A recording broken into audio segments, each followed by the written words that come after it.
Hey, Warpugs. So, we have Excalibur324 requesting something in the Patreon request channel, and this is PancreasNoWork's Should the Primarchs Keep Returning? Now, here's the thing. I have said this before, and I will say it again. PancreasNoWorks is one of my favorite people for theory craft. And the reason behind that is, not only for lore, but also for theory crafting, is because, like me, he tries to argue for his viewpoint, and he does it in a very, very direct way. He does it in a way which makes you think about things that you haven't thought about before. That was my whole purpose behind the Mistakes of the Emperor series, to point out things that I thought were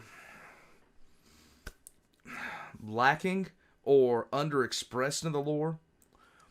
But best example of this is his last video about Tamriel that we got a chance to check out. I thought that the way he expressed his ideas was extremely well thought out, and he actually changed my mind. He's changed my mind about a couple of things. In this, we're going to be taking a look at should the Primarchs keep returning. Now, personally, I think they should. I honestly think they should. I have a certain order in which I'd like to see them return, and GW has hinted at the fact that all of them are going to return, which would actually surprise me, considering. I'd love to see.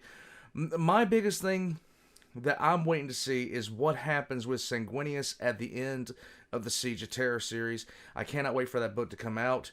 I just cannot wait for that book to come out. All things being said, though, let's get into this. Should the Primarchs keep returning?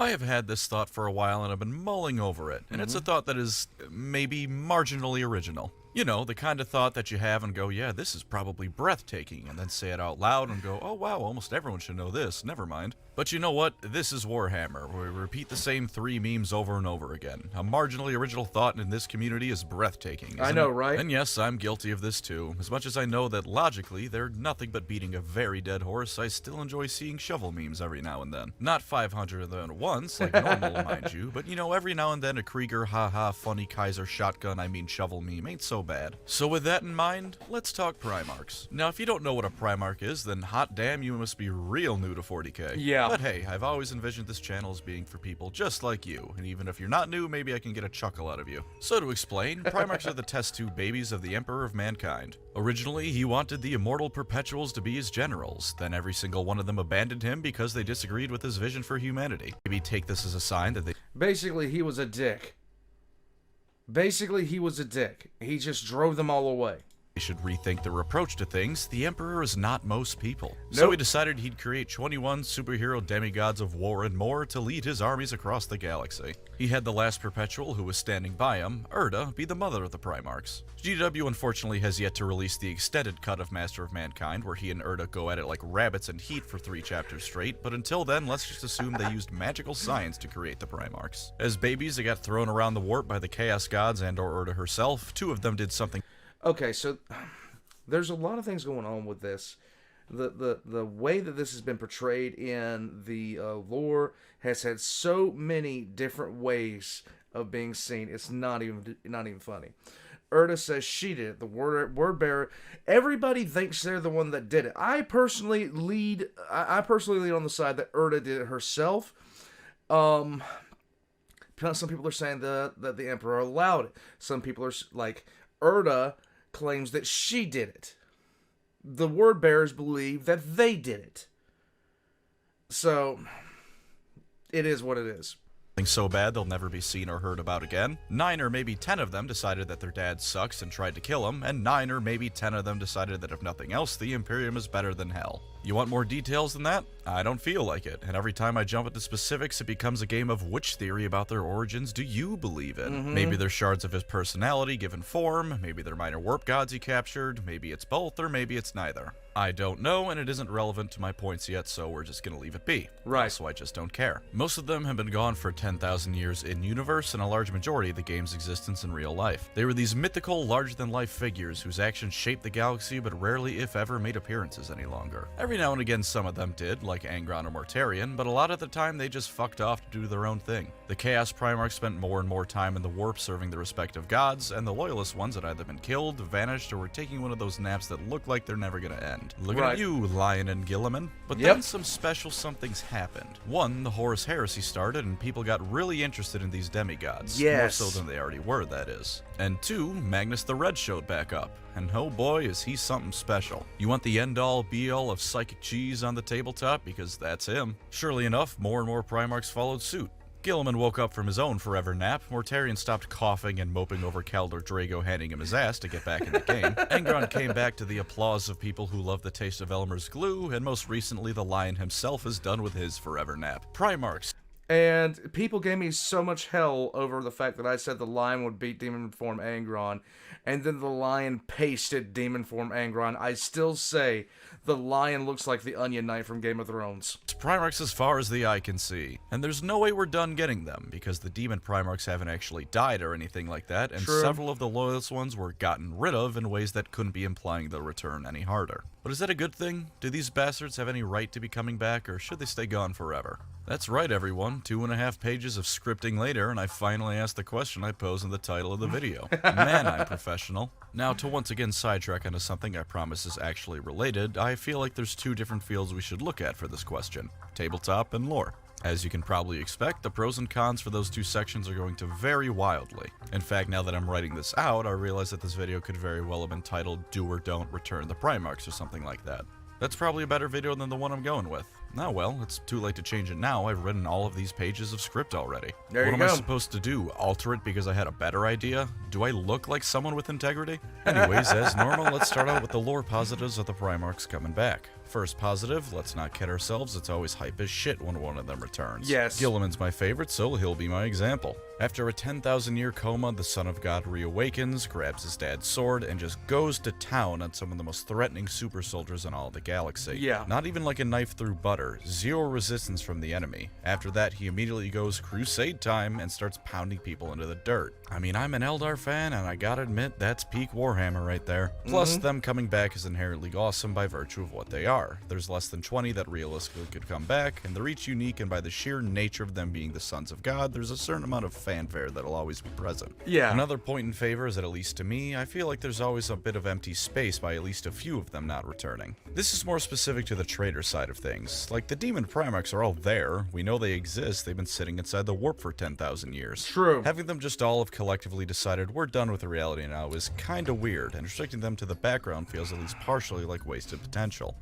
The sheer fact that Mortarion hasn't come back and just run the Imperium's Fade like on repeat for the last 10,000 years is ridiculous considering how bitter he is. Here's this crazy powerful dude with the soul of a demon inside of him due to mistakes from ages past. What's he doing? A whole lot of nothing. The Loyalist Primarchs I feel this mostly applies to are already back, them being the Lion and Gilliman. A nap, after all, is kind of a lame reason for someone to be gone, even if the nap was helped by a bit of poison for one of them. Another lore positive is that, at least in theory, they all have the potential to cause great change in the setting. They can help fix the Imperium up and get some great strides towards its former glory going, or help finally break the damnable thing apart like it should have done thousands of years ago. This applies equally to the Chaos and the Loyalist ones, I should mention. You never know what sort of disagreements the Loyalist ones might have, especially now that the Lion and Gilliman are sharing the galaxy once more.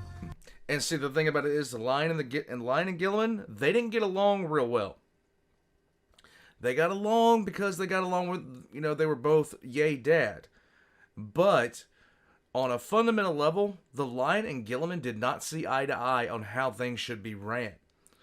And I was, like, of every single person I knew, I was the least surprised that the Lion, like, when somebody came in and told me, hey, the Lion's gathering together Dark Angels again, he's going to try to make a Legion force out of it. I was like, yeah,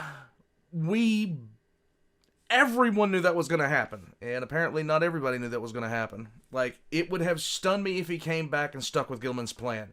Because they did not agree on things. And the Chaos ones, I mean, it's obvious how they'll affect the Imperium. They'll affect it in the same way the Great Fire affected the city of Chicago. You want more positives for the lore? I'm struggling, which probably reveals what camp I'm in, to be honest, but I can try. A Primarch returning is always a nice contrast in a couple of ways. On the one hand, it shows just how goddamn strong mankind used to be. Once upon a time, mankind was creating these demigods of war, wielding weapons and armor leaps and bounds past what anyone else is using nowadays. And on the other hand, they can still bring home the Grimdark. The Horus Heresy was a real pisser, and even before that, the Great Crusade was already little more than a glimmering facade for the galaxy's worst dictatorship. But it was better than the Imperium is nowadays. Not by much, but it's something. Showing them just how far the Imperium has fallen, even from its already pretty low heights, can be a good way to showcase just how badly the 41st millennium sucks. Or 42nd millennium, whatever year it is, who gives a damn. And for a nice bridge between tabletop and lore positives, we have something that feels like poison coming out of my mouth to say. I think it's only fair at this point that at least a couple more of them come back. Right. I mean, let's think about it. Chaos has 3 Primarchs on the tabletop right now, and the Imperium only has 2. I think they should have their equivalents, you know? It's like giving one child their entire Christmas list and more, and only giving the other one half of theirs. Doesn't quite feel right. And even ignoring that, let's look at Chaos specifically. You got 3 of the gods having their own Primarch right now, and yet Slaanesh fans are left hanging. And Chaos Undivided fans at that. While saying it's only fair that the Imperium and Chaos get more stuff hurts me on a spiritual level, I do think at this point you should give everyone their special toys. Of course, the Xenos should therefore get their own equivalents to each Primarch, but that would require GW remembering they exist. Now, to move on to purely tabletop positives, from the purpose of giving everyone more toys, it makes sense to bring them back. If you don't care about the lore, or at least prioritize tabletop over lore, I think it's far more balanced in favor of bringing the Primarchs back than keeping them out of the setting. I mean, you get more goodies. More stuff on the tabletop is generally a good thing, especially when it's something as huge as a Primarch. You can have Primarch on Primarch matches on the tabletop, and if you like narrative-style games, then you can even double down as a lore positive here as well. Come on, who doesn't want to see a game where Angron and the Lion duke it out on the tabletop? Hell, you get some other players in and you can do some crazy shit. Have a match where Angron and Mortarion team up while the Lion and Ghazghkull race to see who can either destroy their traitorous brother or avenge their best commissarial buddy first. Yes. But I'm hoping to God they do something. Like, we gotta have something with that. He can't have just killed Yarick and then walked away clean. Screw that. Tell me that doesn't sound at least a little bit awesome. And of course, while initially balancing them can be a huge pain in the ass, it can be offset by the fact that they're a hugely expensive part of the army. I mean, Guilliman alone is 300 points and Magnus is 420. These bastards are going to be a huge part of your army, if not the keystone, so countering them can be a lot easier than you think. So I don't think bringing them in is inherently a balance killer by any means, since Warhammer uses points. It's the same reason that Titans existing as options to take don't instantly throw the game completely out of whack. That and the fact they can cost more than a month's rent. Plus, and this isn't exactly a mind-breaker point here, they all look cool, to the point that even if you don't like Space Marines or the Imperium, you gotta admit that the models are kick-ass. Right. And at least personally, I think they get a pass on the usual GW tendency to over-design things to hell and back because of what they are. In this setting, the Sons of God should be dripped the hell out. Yes. That's not even getting into the conversions you can do with them. But I can only speak positively for so long about the Astartes and their absent fathers. The Eldar army will start tearing its way out if I do. If you haven't already noticed, I'll just make sure you know that this is all my opinion. But especially now, since I'm going to be explaining the way I view Warhammer and the Imperium's role within it. So just to be clear, my opinion. Now, here's where we hear all... He's gotten his pause out of the way. Let's hear the cons. The biggest one, from my view, is the Imperium could wind up getting Rogel Dorn back. It could wind up getting everyone else back. Specifically Rogel Dorn. If the Imperium wants to survive what's going on with the Cryptus Maledictum, Rogel Dorn coming back would be a huge step in doing that. But then you'd have even more issues, because Dorn's Imperial Fist under Dorn would be a megalith. Not fact, how I view the setting. So, why wouldn't someone want the Primarchs to return? Several reasons, and lore first as always. One is that they kind of go against one of the setting's key features, the Imperium being a dying empire. The era before the current one was the time of ending. The threats against it were growing ever greater, from orcs to the Necrons and Tyranids to Chaos. Rebellions were pretty much constant, and the states that weren't actively breaking away were gaining more and more autonomy until they were basically their own, assuming they weren't actively worshipping chaos. And then along come the Primarchs. Guilliman is making sure everything is getting all better instead of actively breaking down, and I'm sure the Lion is going to start emptying entire sectors of all potential threats soon. Yeah. While the setting is still screwed, it doesn't feel completely screwed anymore, if you catch my drift. I mean, things like scientific advancement are actually coming back. Now, on the one hand, things can only get so much worse before people get tired of it, see the end times. And there is very much in-universe pushback against some of the newer creations that have been coming out. But still, look at what GW's been pushing front and center. The Sons of God coming back to save everyone with brand spanking new super soldiers that are in every single way better than the previous ones. That doesn't feel like something a dying empire should be doing. No, it doesn't, but at the same time, I kind of want to see the Imperium kind of save itself. It's one of those things where I want the Imperium to actually do better than it has been doing. Like, really. I want it to evolve. Like, there's a lot of things I'd love to see happen in the lore that would break the universe, but, you know, we'll see.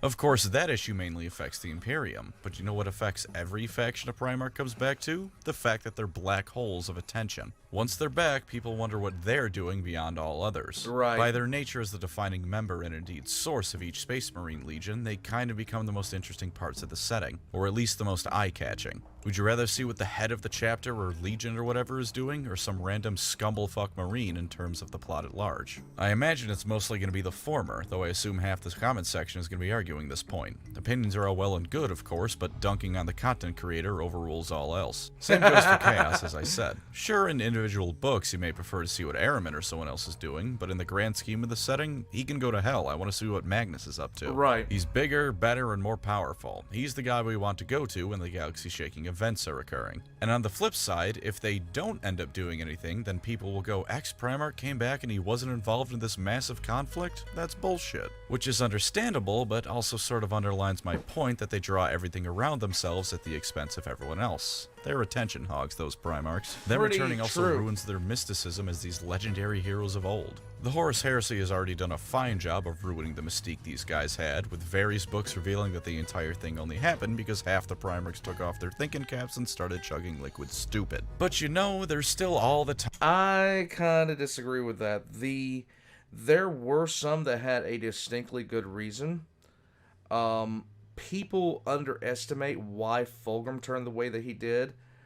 And people also look at Perturabo and think, oh, you know, he was just, you know, completely bitter about everything.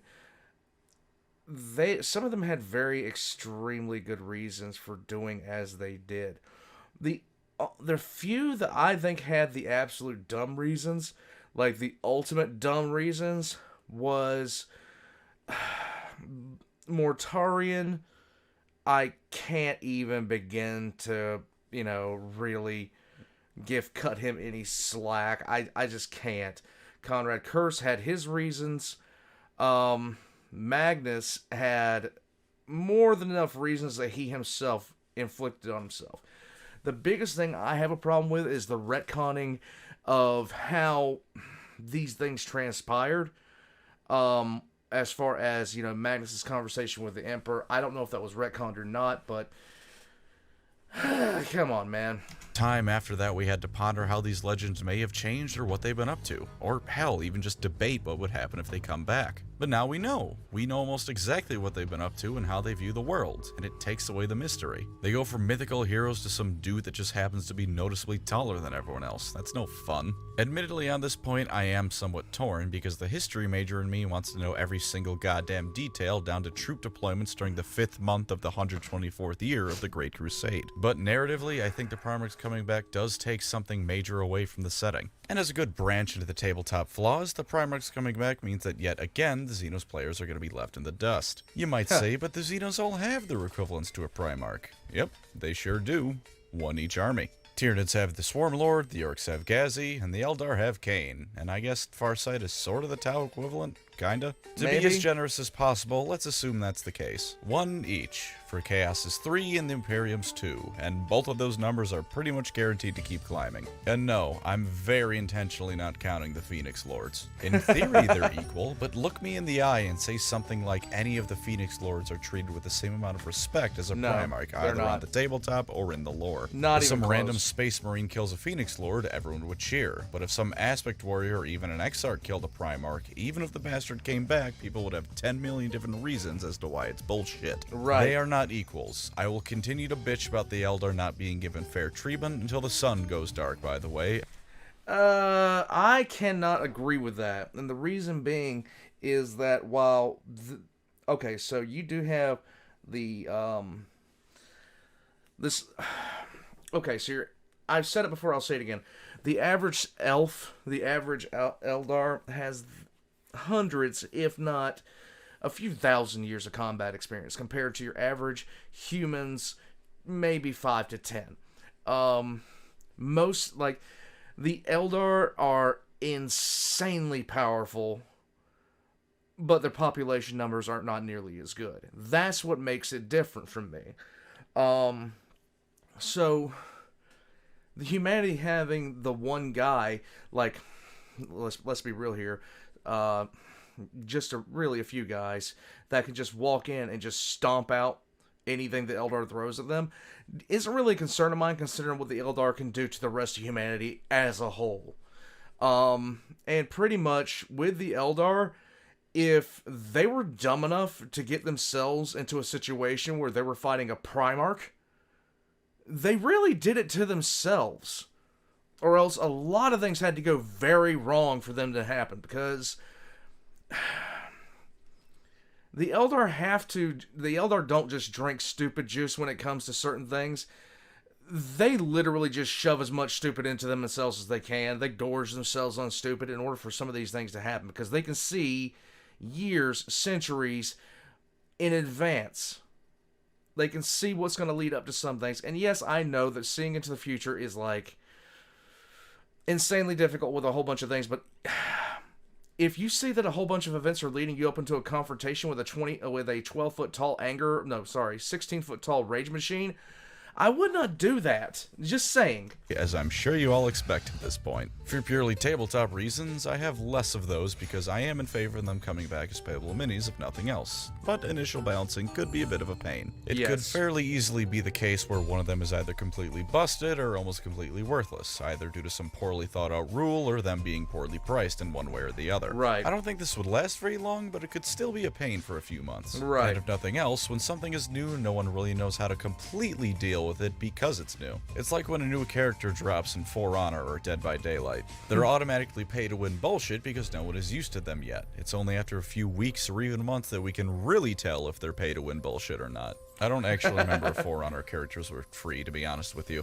And yeah, I guess you can actually earn the characters in Dead by Daylight, as long as they're not one of the licensable ones. But if there's one thing I love more than bitching about Warhammer, it's bitching about Dead by Daylight. If you main Leatherface, even if you don't have a pair, I hope you get testicular torsion. Alright, rant over, back to the Primarchs. I don't want to go back to that. Can also be an issue is them causing a lack of variety on the tabletop. While this will likely also balance out after a few months as the meta changes, at least initially, I can almost guarantee you every motherfucker running Dark Angels is gonna have the lion at the tabletop. And that gets boring. That's really all there is to this point. Variety is the spice of life, and every other army running a Primarch would be boring to see. And for the grand finale, what does my oh-so-important opinion say about the matter? Even if none of them had come back in the lore, I still would have wanted that. More stuff on the tabletop is good, in my eyes. Yep. If you think it's weird that a character has a playable mini without being around the lore anymore, remember that Warhammer has precedent with that. Grom the Paunch was dead for centuries by modern fantasy, but he had a playable mini. But while this sort of thing definitely can't happen anymore, I wish they never returned to the lore at all. For all the reasons I listed above, I think they hurt the setting more than they help it if they're part of the narrative. But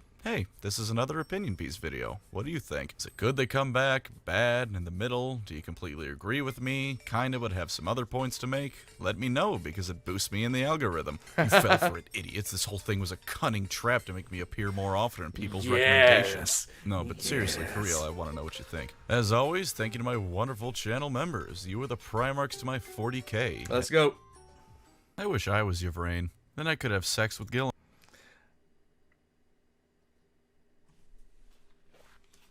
I'm gonna act like I didn't just hear that. I'm gonna act like I just didn't hear that, okay? I don't want to know why he said that. I don't want to know why he said that, okay? I seriously don't. I am now just... Okay, so... I disagree with his reasoning for not having the Primarchs come back. And it comes down to a standpoint of, We know the Necrons are going to get a couple of new things. We know that's going to come down the road. We know that eventually the Octarius War is going to end between the Tyranids and the Orcs. We don't know quite how it's going to end, but we know it's going to end. When that happens, you can bet your ass there's going to be some new stuff. Also, the Tyranids don't really need some new big bad. They really don't. They're big and bad enough as it is. And as far as the Tau go, I really don't care. I can't stand the Tau. I do agree with him, though, that this is going to spawn a lot of... things.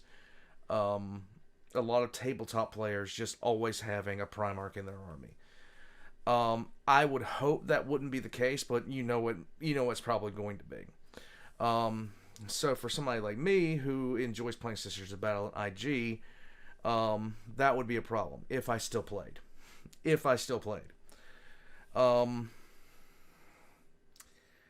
As far as lore-wise goes, the Imperium has been on a steady decline. 13th Black Crusade just happened. Cadia fell. Crictus Maledictum is literally everywhere. Multiple invasions. This doesn't seem like he's looking at the lore from one standpoint, and I understand that. But this is the Imperium basically doing everything it can to fight off the darkness, and this is when the Primarchs are coming back, this is the last best hope to fight off the darkness. I don't know how. I just hope they don't end times it like they did Warhammer Fantasy. That would drive me insane. It would make me very, very unhappy. All things being considered, guys, check out PancreasNoWork if you haven't already. Hit the like and subscribe button down here and subscribe to me if you haven't already. Because some of you, I know how many of you don't subscribe and sit there and watch every single video. I know who you are. Hit the button. It's over there. Okay, and it's somewhere. I don't know. I'm an idiot. In any case, guys, I'm going to head out from here. I got some recording to do later today. That's going to be fun. Till then, I'll catch you guys next time. I still can't believe he said that.